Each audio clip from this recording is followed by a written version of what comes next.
ఉద్యమకారులకు అన్యాయం జరిగింది. ఏ ఉద్యమకారునికి ఇట్లా న్యాయం జరగలే.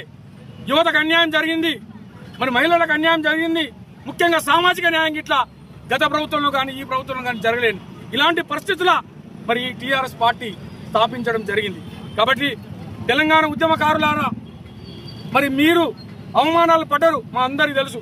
మరి అంటే అవమానపడ్డ మా ఉద్యమకారులకు, మా సహచర ఉద్యమకారులకు ఈ సందర్భంగా నేను స్వాగతం పలుకుతున్నా. టీఆర్ఎస్ పార్టీలో కవితక్క గారి సారథ్యంలో ఆమెతో కలిసి నడుద్దాం, మన ఆకాంక్షలను నెరవేర్చుకుందామని చెప్పేసి ఈ సందర్భంగా తెలియజేసుకుందాం. అదేవిధంగా మరి ముఖ్యంగా యువతకు కానీ, మరి మహిళలకు కానీ, మరి నిరుద్యోగులకు కానీ, మరి ముఖ్యంగా ఉద్యమకారులకు కానీ, అమరవీరుల కుటుంబాలకు కానీ పెద్ద పీట వేస్తామని చెప్పేసి ఈ సందర్భంగా తెలియజేసుకుంటున్నాం.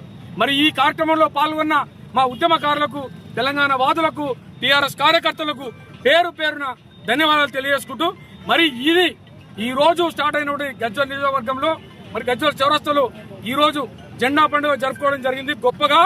ఇది ఈ జిల్లా ఇన్ఛార్జ్ అయినటువంటి నేను ఈ జిల్లాలో ఇట్లా ప్రతి మండలంలో, ప్రతి నియోజకవర్గంలో, ప్రతి ఊర్లో ఇట్లా ఈ జెండా పండుగ ఘనంగా జరుపుకుంటామని చెప్పేసి ఈ సందర్భంగా తెలియజేసుకుంటూ, మరీ ముఖ్యమైన విషయం, అతి త్వరలో మా అధ్యక్షురాలు, టీఆర్ఎస్ తెలంగాణ రక్షణ సేన వ్యవస్థాపక అధ్యక్షురాలు గౌరవనీయులు మా కవితక్క గారు ఈ గజ్వేల్ పర్యటన ఉంది.